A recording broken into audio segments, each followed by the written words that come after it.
What's up, guys? This is Garrett. It is good to be back with y'all this week. Again, we come to you online. This should have been posted to Instagram. The link is always to YouTube.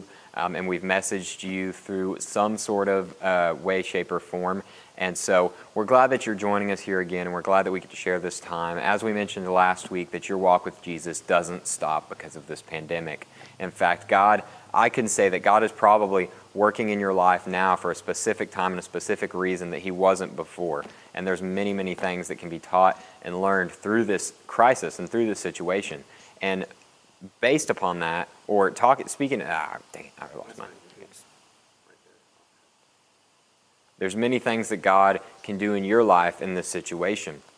And so with that in mind, one thing that we're going to be doing over the next few weeks are going through what are lessons, what can God teach us, what may be God teaching you already, and what can we touch upon through this situation. We've talked about the importance of seeking the positives, right? We've talked about seeking the good in such a hurtful, such a bad kind of situation like this virus that's killing people, it's hurting people. Where can we find good in it? And let me tell you, the good is all around. We just have to open our eyes. There's a great apologetician, Timothy Keller, who had a metaphor basically that he was comparing, trying to find good in a broken world. And he says, well, if you go into a tent and ask someone to tell you if there are any dogs in that tent, they could look around that tent and, say, no, there can't be any dogs in this tent. And they would be right. If you don't see a dog, you can assume safely that there's not a dog.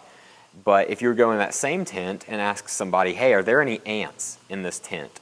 Well, you would look around and you wouldn't be able to tell if there were any ants or not. They're very small. They're hard to see, right? And so good in a time like this, we may all be looking for these dog-sized type of goods, but we have to look at the small things, right? We have to look at the little things, the less obvious things to find the good in this time, right? And so right now, most of you have been on quarantine or self-isolation or shelter at home, whatever you want to call it, for a couple of weeks now, and it's probably starting to get boring, right? You've played through all the video games, you're getting sick and tired of Snapchat or Twitter or whatever, right? Netflix has run out of stuff to watch, and you're starting to get stir crazy. At first, you're like, yes, this is awesome.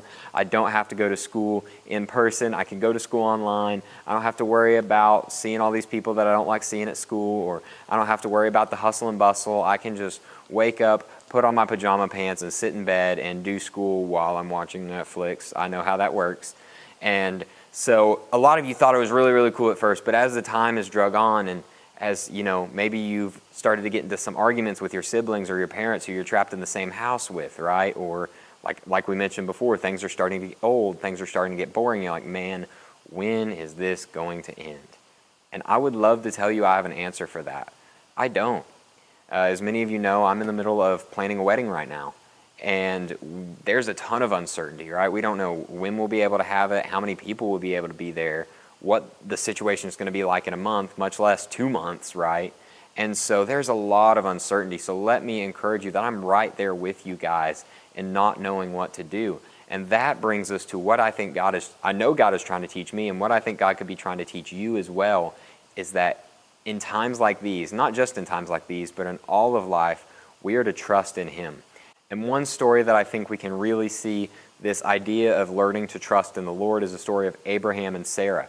Now, at this point, the story I'm about to read is in Genesis 18, and Abraham and Sarah are very, very old. Abraham is 99 in the first part of the story, and they've never had a kid. They've never had a child. They've always wanted a child, but they've never had one. It's never worked out. And in the culture of this day and time of Abraham and Sarah's world, there was such a big importance on having children, because that was who carried on your family name. That's who inherited all your stuff, right? It was a very family-oriented culture. And so this was devastating that they couldn't have a child. And listen to how God calls upon them to trust in Him and how He assures them that He will provide. And so we pick up, there's been some visitors who came and visited Abraham and Sarah. And then we pick up in verse 6 where Abraham is greeting them. And it says, so Abraham hurried into the tent to get Sarah. Quick, he said, get 3 seahs of flour and knead it and bake some bread. Then he ran to the herd and selected a choice tender calf and gave it to a servant who hurried to prepare it. He then brought some curds and milk and the calf that had been prepared and set these before them. While they ate, he stood near them under a tree. Verse 9, where is your wife Sarah? They asked him. There in the tent, he said.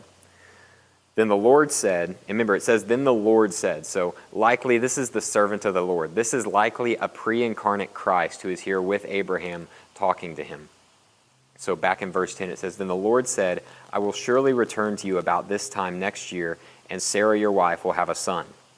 Now Sarah was listening at the entrance of the tent, which was behind him. Abraham and Sarah were already old and well advanced in years, and Sarah was past the age of childbearing.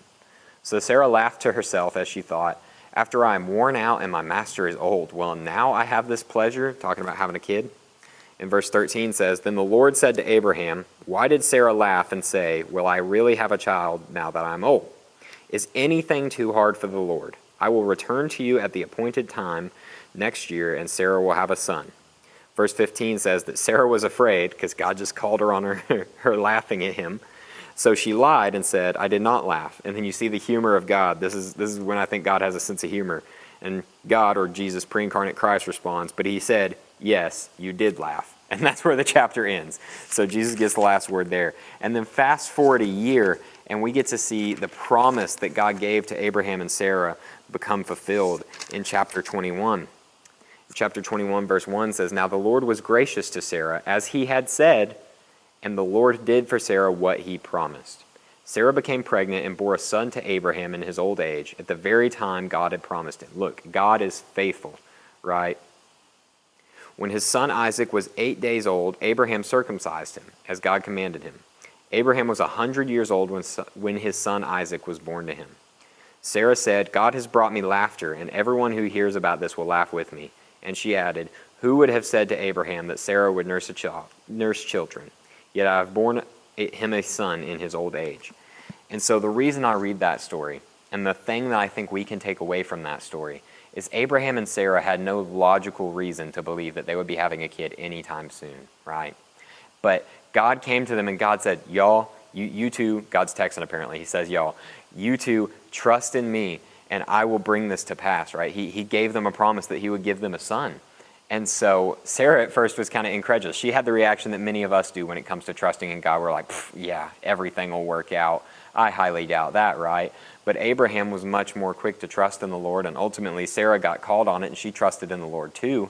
And they go through this period of time where a lot of crazy things happen, right? Sodom and Gomorrah destroyed, this whole ordeal with Lot's family, and a lot happens, right? And I'm sure at times during that period of time, that year, what they were told to wait, they had to wrestle with questions like, is God going to come through? Is God going to come through?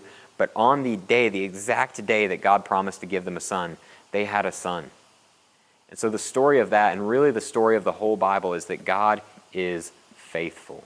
You fast forward in the Bible and you hear about the story of Israel, right? Of Israel constantly sinning and falling away from the Lord, but he's always faithful to his promises and he redeems them. He grants them forgiveness just for them to fall away again. But again, he is faithful. He never fails. He never lets anybody down. And so how does this apply to us, right? We're in a time where it is really easy, and most of us have already tried to find our trust in our own efforts, right? People have stockpiled everything that they can purchase.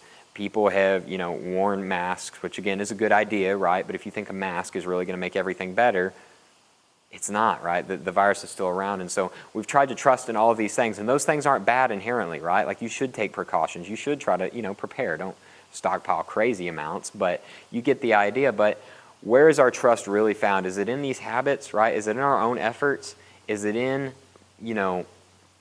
social media or any of the distractions that we've run to, right? Like we've talked about, those things are all really starting to get exposed as idols.